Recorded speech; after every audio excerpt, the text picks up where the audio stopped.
Сәлеметсіңдер ме достар? Әдеттегідей осы уақытта сендермен бірге қаржы мектебі бағдарламасы. Біз бүгін пайдалы ақпараттарға толы таңғажайып саяхатқа бірге аттанамыз.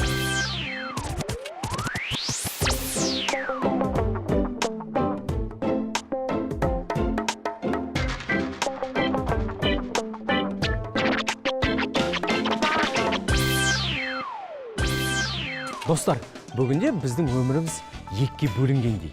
Жартысы шынайы өмір, жартысы виртуалды өмір. Солай емес пе? Иә. Жалпы виртуалды өміріміз бұл шынайы өміріміздің айнасы сияқты. Мысалы, қазір хат жазу көбінесе қандай түрде өтеді? Электронды түрде, яғни қалай? Виртуалды. Енді біздің интерактивті тақтамызға қараңдаршы. Мына суреттерге қарап, бұлардың не екенін айтыңдаршы маған? Шахмат. Мынау шахмат ойыны, Карта ойыны, монополия ойыны, Абай жолдары. кітап, жалпы кітап, иә? Мынау ферма ойыны. Басым көпшілігіміз қазір шынайы өмірде емес, виртуалды өмірде дәл осы ойындарды ойнаймыз, дұрыс па? Компьютерде. Иә. Ал айтыңдаршы балалар, қазіргі таңда банктер ғаламторды қолдана ма? Иә. Ғаламтор арқылы банктер қандай іс-әрекеттер жасайды? Қалай ойлайсыңдар? Банктер электронды техникалардың арқасында басқа карталарға ақша түсіреді. Ақшаларды бір жерден бір картадан екінші картаға аударуға болады, иә? Сонымен қатар тағы да қандай іс-әрекеттер жасауға болады? Коммуналды шотты төлеуге болады. Өте дұрыс, Меруерт. Коммуналды төлемдерді жасауға болады, иә? Ал бұл іс-әрекеттерімізді біз не арқылы жасай аламыз? Интернет-банкинг. Интернет-банкинг арқылы жасай аламыз. Яғни, балалар, бүгінгі біздің тақырып бұл интернет-банкинг.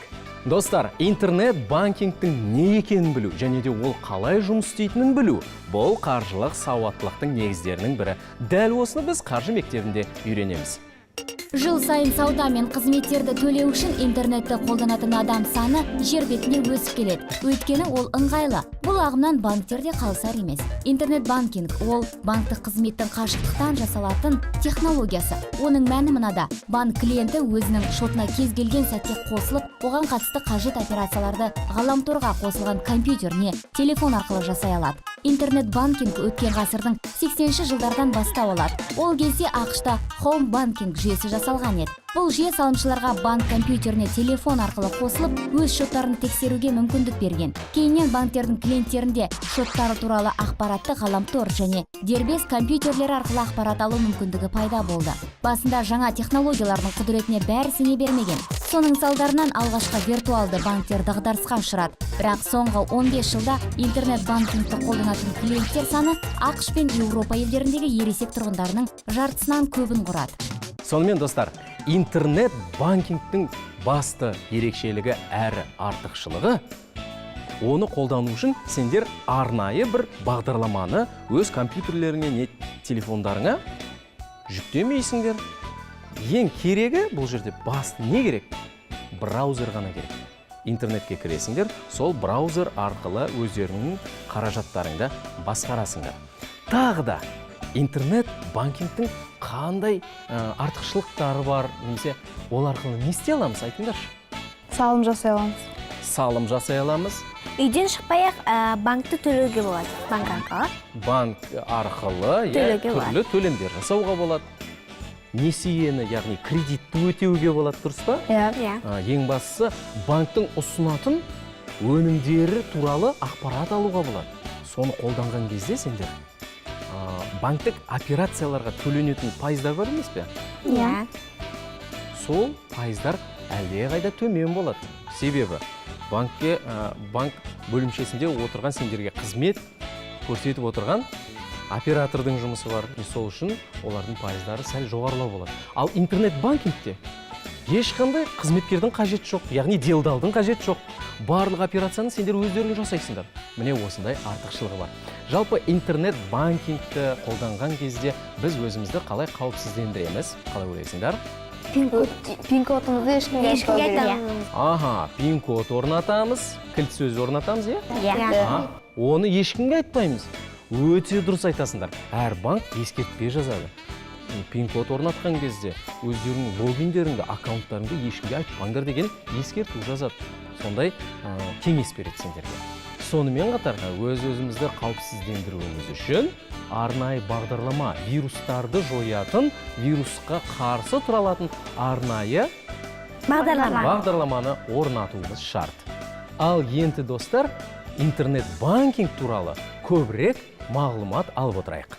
Мобилді банктық қызмет бұл телефонға арналған арнайы мобилді қосымша көмегімен банк сайтындағы аккаунт арқылы қаржыны басқару. Өкінішке орай телефон бұзылуы мүмкін немесе оны ұрлатып алуға болады. Осы кезде адам банкке хабарласып, шоттарын бұғаттаймын дегенше қосымшасы ашық тұрған мобилді телефонды қолға түсіру ұрлықшы үшін керемет олжа. Дәл осы себептен банктық қосымшалар қолданушылардан кілт сөзді жиі сұрайды. Оны жасап шығарушылар қолданушының белсенділігі азайған кезде қосымшадан тез шығу функциясын алдын ала ойластырып қойған. Қаржылық сауаттылық бұл қаржыға қатысты жасалған әр қадамдарыңа деген жауапкершілік. Достар, интернет банкингті қалай қолдану керек? Бұл өте оп-оңай. Сендер алдымен банктың сайтына кіріп, өздеріңнің аккаунттарыңды ашасыңдар. Яғни жеке кабинеттеріңді ашасыңдар.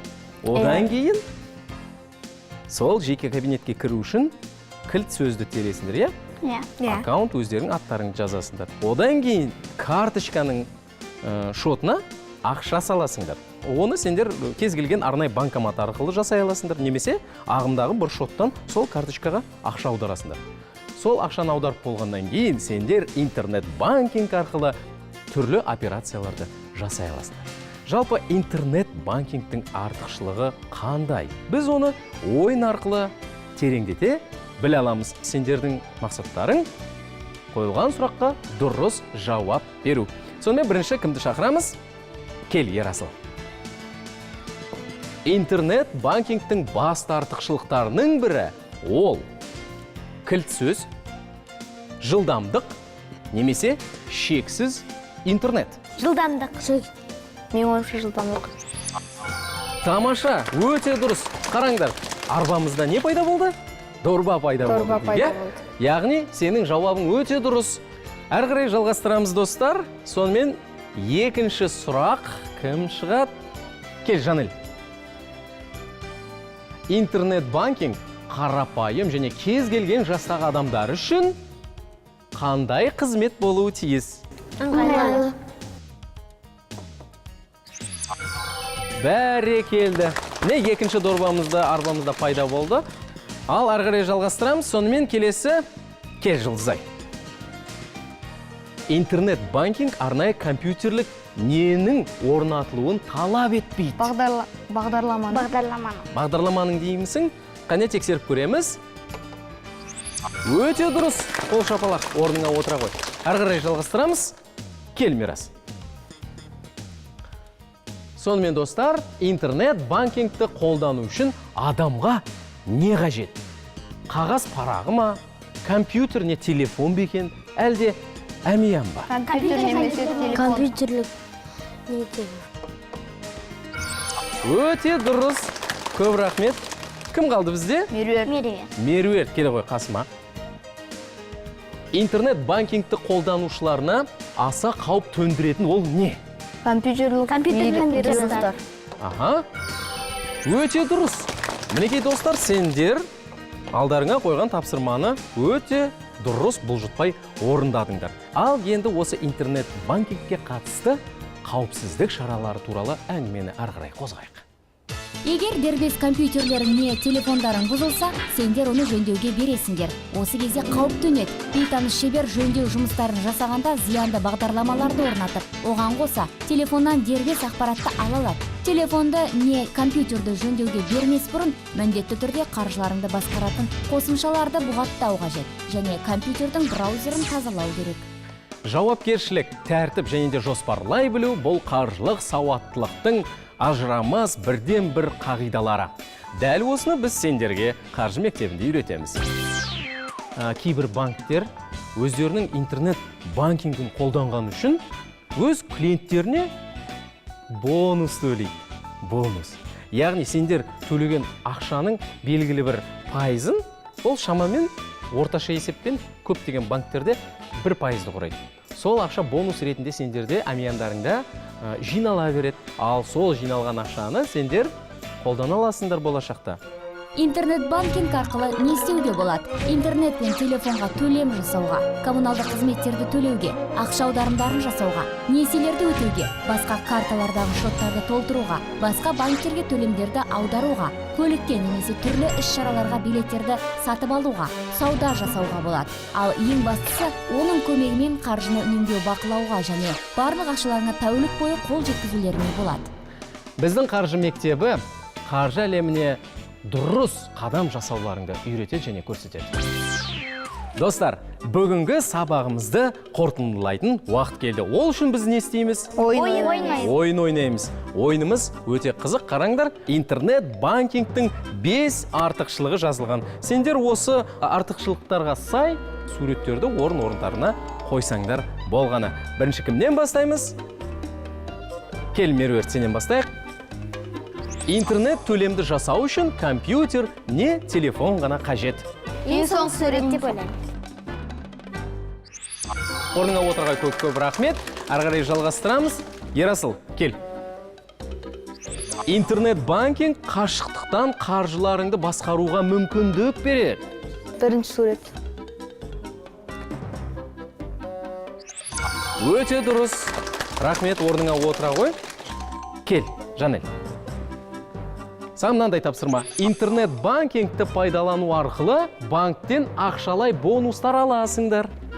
Осыны біз жақында ғана 1 минут бұрын әңгіме қылғанбыз. Өте дұрыс. Өте дұрыс. Көп рахмет. Келе ғой, Мирас. Интернет-банкинг бұл уақыт үнемділігі. Бәрекелді. Ал, Жұлдызай, өзің қалдың, келе ғой. Мына суретті орнына апарып қой. Бұл дегеніміз не? Бұл интернет-банкинг банктық комиссияларды төлеу кезінде үнемдеуге мүмкіндік береді деген сөз. Жұлдызай, орныңа отыра ғой, мен түсіндіріп берейін сендерге. Сендер банк қызметкерлерінің қызметін өздерің атқарасыңдар. Естеріңде ме? Иә. Әрине, комиссия арзанырақ болады.